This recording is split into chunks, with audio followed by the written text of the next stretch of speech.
শেষমেশ চলে এলো সেই রাত যেটার অপেক্ষা করছিল সবাই, অর্থাৎ মেহেকের ফুলশয্যার রাত। মেহেকের ফুলশয্যার রাতের জন্য গীতা গান করতে করতে মেহেককে নিজের হাতে রেডি করাতে থাকে।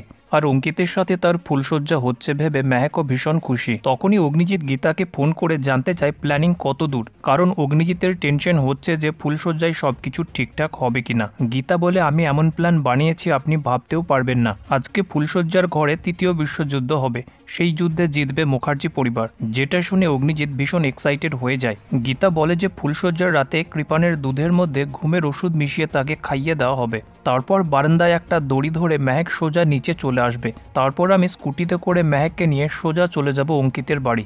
তারপর অগ্নিজিৎ মেহেকের সঙ্গে কথা বলে তাকে বলে যে অঙ্কিত মেহেককে সুখী রাখবে। মেহেক বলে, সে তো জানি, কিন্তু ভোরবেলায় আমাকে এসে আবার ছাগলটার মুখ দেখতে হবে। আর অগ্নিজিৎ মেহেকের মুখে কৃপানের বিভিন্ন ফানি নামগুলো শুনে মজা পায় আর হেসে ওঠে। তারপর অগ্নিজিৎ বলে যে আমাকে ক্ষমা করে দিস, আমি আমার মেয়ে আর পুত্রবধূকে নিজেকে বাঁচানোর জন্য ব্যবহার করছি। মেহেক বলে, আমরা ছেলে হলে কি আপনার এত চিন্তা হতো? আর এখনকার ছেলে মেয়ে তো একই, তাই আপনার চিন্তা করার দরকার নেই। অঙ্কিতের বাবা অগ্নিজিৎকে ফোন করে বলে যে আমার বৌমা কোথায়। অগ্নিজিৎ বলে, আপনার চিন্তা করার দরকার নেই, মেহেক ফুলশয্যার আগেই পৌঁছে যাবে, কারণ আপনার বৌমা আমার বৌমার সাথে আছে দ্য গ্রেট গীতা এলএলবি, সে সব ঠিক করে দেবে। অগ্নিজিৎ স্বস্তিককে বলে যে আমি এই কেসটা জিতে গেলে একটা সুখের সংসার বাঁধব, যেটার শীর্ষমণি হবে গীতা এলএলবি।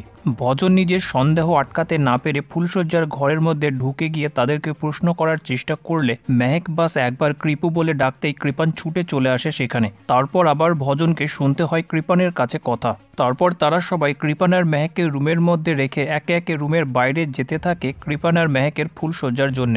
গীতা পদ্মকে বলে দেয় মেহেকের বেরিয়ে যাওয়ার সময় পদ্ম যেন কৃপানের রুমের মধ্যে ঢুকে পড়ে। বেডরুমের মধ্যে কৃপান মেহেককে একটা ডায়মন্ড রিং দিলে মেহেক নাটক শুরু করে আর কৃপানকে বলে যে আমার আসল ডায়মন্ড তো তুমি। তারপর মেহেক কৃপানের মজা নিয়ে তাকে নাচাতে শুরু করে। তারপর মেহেক ঘুমের নেশাওয়ালা দুধটা নিয়ে এসে কৃপানকে পটিয়ে তাকে দুধটা খেতে বলে। অন্যদিকে গীতা নিচে থেকে আওয়াজ করে মেহেককে সিগন্যাল দিলে কৃপান যখন দেখতে চায় কিসের আওয়াজ, মেহেক বলে ওটা রাতের পাখি। কৃপান বলে আমি দেখব পাখিটা।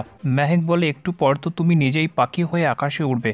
তারপর মেহেক কৃপানকে শুইয়ে দিয়ে তার মাথায় হাত বোলাতে লাগে যাতে কৃপানের ঘুম এসে যায়, আর সেটাই হয়, কৃপান গভীর ঘুমে ঘুমিয়ে পড়ে। তারপর মেহেক বলে যে কৃপু তোমার আসল ফুলশয্যার সঙ্গী আমি নয়, সে রুমের বাইরে দাঁড়িয়ে আছে।